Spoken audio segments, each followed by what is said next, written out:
오늘은 베드로전서 3장 1절로 7절 말씀을 가지고 아내와 남편들아 순종하라 라는 제목으로 세 가지 살펴보고 은혜를 나누겠습니다. 오늘 본문 3장 1절로 7절 말씀은 성도들의 가정 생활을 다루면서 아내의 남편에 대한 순종과 또 남편의 아내에 대한 선한 자세를 교훈하고 있습니다. 먼저 우리가 살펴볼 것은 아내들아 자기 남편에게 순종하라는 것입니다. 우리 1절로 4절 함께 보겠습니다.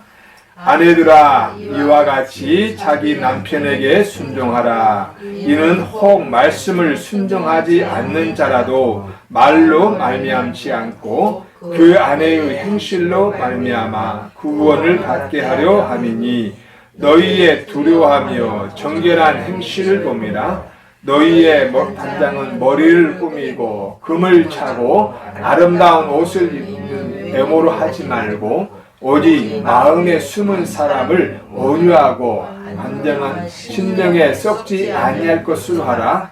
이는 하나님 앞에 값진 것이니라.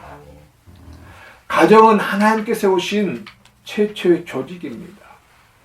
가정은 모든 조직의 근본이에요. 가정에서 시족 사회로 또 부족 사회로 그리고 국가로 이렇게 발전했습니다. 하나님께서 에덴 동산에 창조한 아담을 두시어 모든 생물을 다스리게 하셨고 또 아담의 갈빗뼈를 취해가지고 하와를 만드셔서 아내로 삼아서 가정을 이루게 하셨습니다. 창세기 2장 22절로 23절 말씀 보니까 여호와 하나님이 아담에게서 취하신 그 갈빗대로 여자를 만드시고 그를 아담에게로 이끌어 오시니 아담이 이르되 이는 내 뼈 중에 뼈요 살 중에 살이라. 이것을 남자에게서 취하였은즉 여자라 부르리라 하니라. 하나님은 왜 아담의 머리뼈나 발가락뼈로 만들지 않고 갈빗뼈로 만들었을까요? 그것은 남편의 머리에 군림하지 않고 또 남편의 발 아래 또 지배받지 않고 남편 옆에 오래도록 함께 하기를 원하셔서 그렇지 않았을까요? 그리고 이 아담에게는 부모가 없잖아요. 없는데도 불구하고 오늘 인류에게 주시는 귀한 말씀을 하십니다. 창세기 2장 24절 말씀 보니까 이러므로 남자가 부모를 떠나 그의 아내와 합하여 둘이 한 몸을 이룰지로다. 아담은 하나님이 부모지요. 하나님 창조하셨기 때문에. 사실 아담은 흙에 창조된 인물 아닙니까? 하와도 마찬가지. 그럼에도 부모가 없음에도 불구하고 우리는 어떻습니까? 성장해서 장가갈 그는 또는 시집갈 때가 되면은 부모를 떠나서 이렇게 가정을 이룰 수 있도록 하나님이 만드셨다는 사실이죠. 이것이 인류 최초의 가정이고 이 가정을 통해서 현재 78억이라는 인구가 이 지구에 살고 있습니다. 하나님께서 이렇게 가정을 두신 이유는 아내와 남편 두 사람이 하나님과 함께하며 행복한 삶을 누리라고 한 것 아니겠습니까?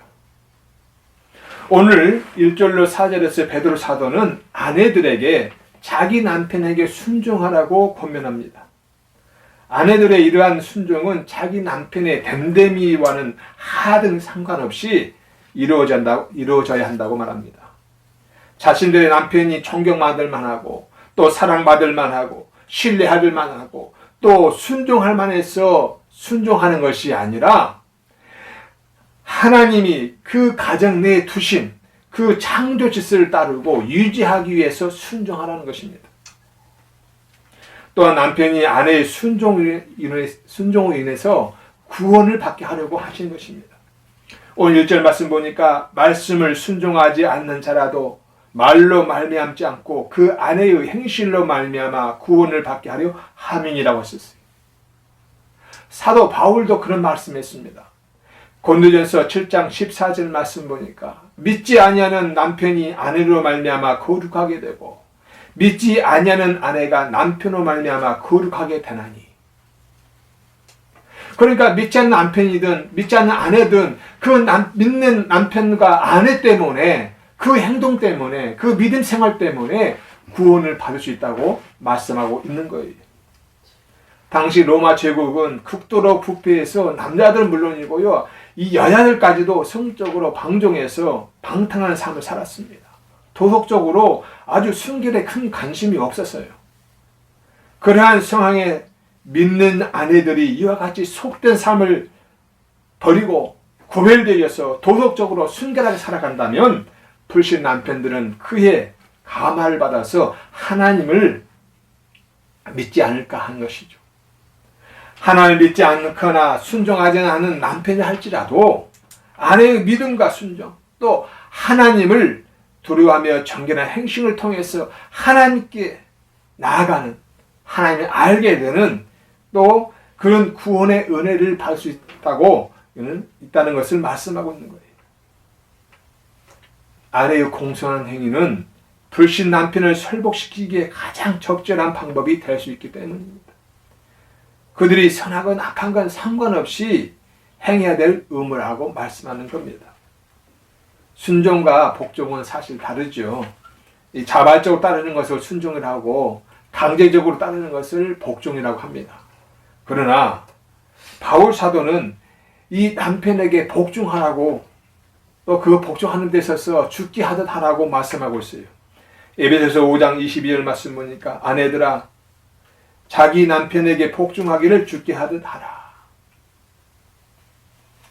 그러나 베드로 사도는 복종이 아닌 순종하라고 말씀하죠. 아무튼 순종이든 복종이든 남편을 섬기는 자세를 하나님께서는 원하시고 있는 것은 분명합니다. 그리고 애모로 단장하지 말고 온유하고 안정한 심령에 썩지 아니할 것으로 단장하라고 권면하고 있어요.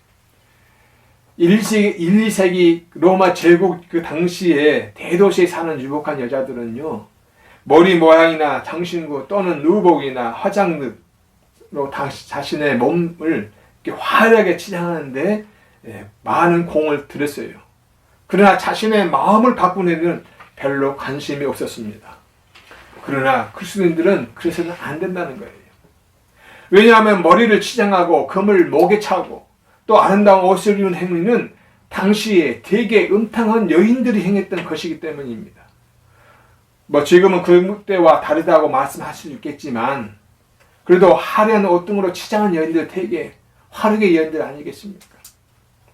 그래서 지나치게 치장하는 것은 우리 기독교인들로서는 지양해야 될 일이다 하는 것이죠.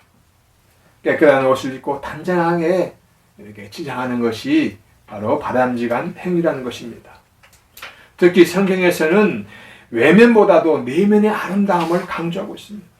오늘 4절 말씀 보니까 오직 마음에 숨은 사람을 온유하고 안정한 심령에 썩지 아니할 것을 하라. 이는 하나님 앞에 값진 것이니라. 이 말씀은 너희 몸보다 너희의 영혼을 치장하고 아름답도록 하라고 하신 말씀 아니겠습니까? 여기 숨은 사람은 곧 육체의 겉모습과 대조되는 영혼의 움직임인 인격이나 품성을 말하고 있어요. 그리스도인 그 여성들이 가장 아름다운 치장품 무엇이냐?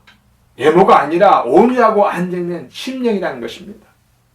특별히 차분하고 조용하고 안정된 심령은 남자나 여자에게 있어서 아름다움과 사랑스러움을 가져다 준다는 겁니다. 우리가 생각한 것 이상으로 하나님께서는 내면적인 그런 단장에 더 큰 가치를 두고 있다는 사실을 기억하시길 바랍니다. 그리고 아내들이 조심할 것이 있어요. 아침에 출근하는 남편의 심기를 거슬리지 않는 것이 좋을 것 같습니다. 마음의 상처를 입은 남편이 직장에 가서 무슨 일을 하겠습니까? 하루 종일 화가 나 있거나 실수하는 그런 일이 벌어지지 않습니까? 그래서 우리는 혹시나 남편이 실수하면 안 좋은 일 있다 하더라도 그 안 좋은 말을 그 당시 하지 말고 조용한 시간대, 한가한 시간대 부드러운 음성과 정말로 그 남편에게 부드럽게 차분하게 앞뒤에 일을 이야기해 준다면 그 남편도 아마 그 전후 사정을 이해하고 차분하게 받아줄 줄 믿습니다. 사랑하는 새삼교회 아내들이여, 말싸움으로 이기려 하지 말고 온유한 마음으로 선을 행함으로 이기시길 바랍니다. 그리고 내면의 아름다움을 키우시기를 주님의 이름으로 축복합니다. 두 번째는 아내들아 거룩한 부녀같이 하라, 이렇게 말씀합니다. 우리 5절로 6절 함께 봅니다. 전에 하나님께 소망을 두었던 거룩한 부녀들도 이와 같이 자기 남편에게 순종함으로 자기를 단장하였나니 사라가 아브라함을 주라 칭하여 순종한 것 같이 너희는 선을 행하고 아무 더러운 일에도 놀라지 아니하면 그의 딸이 된 것이니라. 아멘. 네, 베드로 사도는 구약 성경의 여인들을 하나님께 소망을 두었던 거룩한 부녀들이라고 이렇게 칭하고 있습니다. 이 거룩한 부녀들이라는 말은 하나님을 철저히 경외하는 자들로서 하나님을 경외하기 때문에 모든 삶의 모습이 성별되어지고 순결한 그런 삶을 살고 있는 자들을 가리킨다고 말할 수 있습니다. 그들은 하나님께 소망을 둔 까닭에 하나님이 주신 약속을 굳게 믿고 그 믿음 안에서 순결하게 생활했습니다. 그들의 그는 생활 속에서도 한 형태가 바로 남편에 대한 순종도 포함된 것입니다. 베드로 사도는 5절에 언급된 거룩한 부녀에 대한 일례로서 아브라함의 아내 사라를 언급하여 사라도 아브라함을 주라고 칭하며 순종했다고 말합니다. 창세기 18장을 보면 아브라함의 집에 천사들이 찾아옵니다. 그리고 식사 대접을 받고 나서 이런 예언을 하지요. 내년 이맘때에 아들을 낳을 것이다. 아브라함 나이가 99세요. 사라의 나이가 89세입니다. 노쇠한 몸이 아닙니까? 근데 불구하고 아들 없는 그 가정에 아들이 있을 거라고 이렇게 예언해 주시죠. 그런데 이 말을 들은 사라가 말합니다. 창세기 18장 12절에 사라가 속으로 웃고 이르되 내가 노쇠하였고 내 주인도 늙었으니 내게 무슨 즐거움이 있으리요. 여기서 주인, 주로 번역된 큐리오스는 주권의 합법성과 또 인정된 권세라는 의미를 함축하고 있는 단어입니다. 인간이 하나님이나 그리스도를 부를 때, 또 제국의 시민들이 황제를 부를 때, 또는 노예가 주인을 부를 때 사용하는 용어예요. 그래서 어떤 사람이 어떤 대상을 향하여 큐리오스, 주라고 말했을 때는 그 대상에게 나는 당신에게 절대로 순종하겠습니다라는 그런 의미로 사용된다는 이야기입니다. 그러므로 사라는 남편 아브라함에게 철저히 순종했다는 사실을 우리가 알 수가 있습니다. 비록 아브라함 당시에 아내들이 자신의 남편을 주라 부르면서 이렇게 순종했던 것이 일반적이라 할지라도 베드로 사도는 특별히 아브라함에 대한 사라의 순종의 표시로서 사라가 아브라함을 주인, 주라고 호칭했다는 사실을 시작하면서 성도들도 그리스도를 주라고 부르면서 그에게 복종하는 것처럼 그리스도인 아내들은 자신들의 남편에게 철저히 순종해야 할 것을 권고하고 있는 것입니다. 그리고 6절에 너희는 선을 행하고 아무 더러운 일에도 놀라지 아니면 그의 딸이 된 것이니라. 여기서 그의 딸, 즉 사라의 딸이 된다는 표현은 영적 이스라엘이 된다는 이야기입니다. 나아가 하나님의 자녀가 되고 구원을 받는다는 말씀입니다. 이는 너희들이 사라의 자녀가 되었으니 그러므로 너희들은 선을 행하고 어떤 두려운 일에도 놀라지 말라는 이미 이루어진 사실에 대한 바탕을 둔 말씀입니다. 이게도 남편이나 예부의 세력의 그 협박에 대해서 두려워하지 말고 믿음을 지켜 나가야 된다는 사실을 권면하고 있는 것입니다. 이처럼 남편에게 순종하는 일은 모든 시대에 거쳐서 거룩한 여인들이 행해온 것을 알 수가 있습니다. 물론 남녀 평등도 부적절하다고 판결해 정말 양성 평등을 주장하고 있는 오늘 이 시대에 살고 있는 현대인들에게는 이런 일방적인 순종은 허락되지 않겠지만 그럼에도 우리 그리스도인들은 남편에게 마치 주 예수 그리스도를 우리가 주로 고백하며 순종하듯이 바로 그는 순종의 삶을 살라고 말하고 있는 것입니다. 사랑하는 새 예수교회 아내 여러분, 주님을 사랑하는 마음으로 남편을 사랑하고 순종하며 존중하는 자세를 가지시기를 바랍니다. 그러하시기를 주님의 이름으로 축복합니다. 세 번째는 남편들에게 주신 말씀입니다. 남편들아 아내를 귀히 여기라. 우리 7절 함께 보겠습니다. 7절입니다. 남편들아 이와 같이 지식을 따라 너희 아내와 동거하고 그를 더 연약한 그릇이요 또 생명의 은혜를 함께 이어받을 자로 알아 귀히 여기라. 이는 너희 기도가 막히지 아니하게 하려 함이니라. 아멘. 베드로 사도는 이제 7절에서 남편들이 가정에서 아내들에게 보여야 할 올바른 자세에 대해서 권고하고 있습니다. 그러나 그 권고는 별다른 것이 없어요. 이와 같은 말 속에 이미 다 함축되어 있기 때문입니다. 아내들에게 적용했던 말이 곧바로 남편에게도 적용된다는 사실이죠. 그리고 베드로 사도는 지식을 따라 아내와 동거하라고 언급하고 있는데 이 지식은 이방 불신자들의 그 무지와 대비되는 말로서 일반적으로 우리가 그리스도 안에서의 하나님을 아는 지식을 의미하는데 여기서는 구체적으로 하나님께서 결혼 관계에서 원하시는 뜻을 분별하는 통찰력을 지혜라고 또는 지식이라고 이렇게 말하고 있습니다. 당시 사회에는 이 아내는 남편의 소유물의 일부로 여겨졌습니다. 그래서 남편들은 아내들을 함부로 대했었어요. 사실 유대 시대나 당시 그 중동 근대 시대 보면은 역사적으로 지금도 마찬가지지만 여자들은 숫자에도 포함 안 시켰어요. 다 남자 위주입니다. 여자는 교육도 안 시키잖아요. 지금 이슬람에서는 그 정도로 옛날 고대 그대로 관습대로 지금도 행하고 있어요. 그만큼 여인들을 아주 자기 재산의 일부처럼 여기는 시대였었습니다. 그러나 이 결혼 제도는 세상 제도가 아닌 하나님이 만드신, 하나님이 세우신 질서입니다. 그래서 그리스도인들은 하나님께서 우리에게 말하신, 즉 결혼 생활 통해서 주시는 하나님이 세우신 그 질서대로 하나님을 섬기듯이 복종하듯이 이 하나님의 말씀, 특별히 가정에 그 질서를 주셨는데 그 질서에도 우리가 복종하며 남편은 연약한 아내를 사랑하고 또 존귀함으로 대한다고 우리에게 말씀하고 있는 것입니다. 따라서 베드로 사도는 남편들에게 두 가지 권면합니다. 첫째는 동거하라는 것이죠. 함께 살라는 겁니다. 몸이 멀어지면 마음도 멀어진다는 것이 아니겠습니까? 한 집에서 함께 사는 것이 복이라는 사실입니다. 앞서 말씀드렸지만 창세기 2장 24절에서 아내와 연합하여 한 몸을 이루라 하셨습니다. 사실 아담과 하와는 한 몸 아닙니까? 아담의 갈비뼈로 만든 게 하와예요. 결국은 아담 몸은 그 하와의 몸이고 하와의 몸은 아담의 몸입니다. 그래서 한 몸을 이룬다는 말은 하나님의 창조 질서인 겁니다. 바울 사도도 고린도전서 7장 5절에서 서로 분방하지 말라. 다만 기도할 틈을 얻기 위하여 합의상 얼마 동안은 하되 다시 해봐라. 이는 너희가 절제 못함으로 말미암아 사탄이 너희를 시험하지 못하게 하려 함이니라. 즉 분방하는 것이 옳지 않다는 겁니다. 늘 동거라는 것이죠. 사탄이 좋아하는 일들을 우리가 해서는 안 된다는 말입니다. 둘째는 귀히 여기라는 것입니다. 아내를 귀히 여기라는 거예요. 오늘 본문 말씀 보니까 더 연약한 그릇이라고 말하고 있습니다.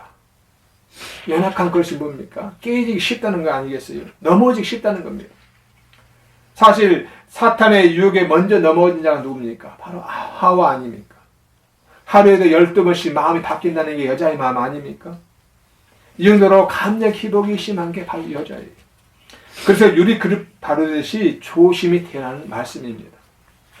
또 생명의 은혜를 함께 이어받을 자라고 하였습니다.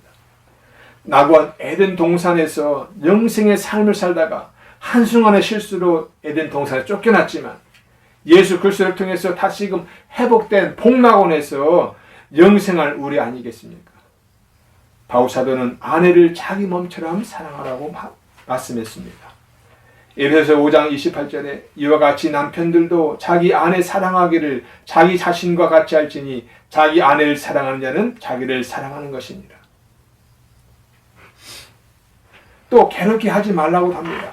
골로새서 3장 19절 말씀 보니까 남편들아 아내를 사랑하며 괴롭게 하지 말라. 왜 그렇습니까? 남편과 아내는 생명의 유익을 함께 받을 자이기 때문에 그렇습니다. 그러므로 서로 화합해서 살아가야 한다는 것이죠. 그리고 아내를 사랑하고 아껴야 될 가장 중요한 이유가 있습니다. 바로 마지막 절에 보니까 기도가 막히지 않기 위함이라고 했습니다. 사실 아내와 남편이 다툰 날, 그날 피차 하루 동안 여러분 아무것도 할 수 없는 상태가 되지 않겠습니까? 특히 서로에 대한 원망과 불평은 기도를 할 수 없게 만듭니다. 기도할 수 없다는 것은 응답받을 것이 없다는 이야기 아니겠습니까? 사랑하는 새해삼교 성도 여러분, 가정은 곧 교회입니다. 이제 새로운 마음과 결단을 가지고 살아가십시다. 남편과 아내가 화합하고 하나님의 은혜의 꽃을, 사랑의 꽃을 피워봅시다. 기도해야 살 수 있는 우리가 어떻게 하든 기도를 방해하는 일은 모든 일들을 멀리하고 함께 기도하는 시간을 만들어 보시길 바랍니다. 하나님 나라에서 받을 유업과 상급을 기억하면서 합력하여 손을 이어서 교회와 가정을 만드시는 저와 여러분 되시길 바랍니다.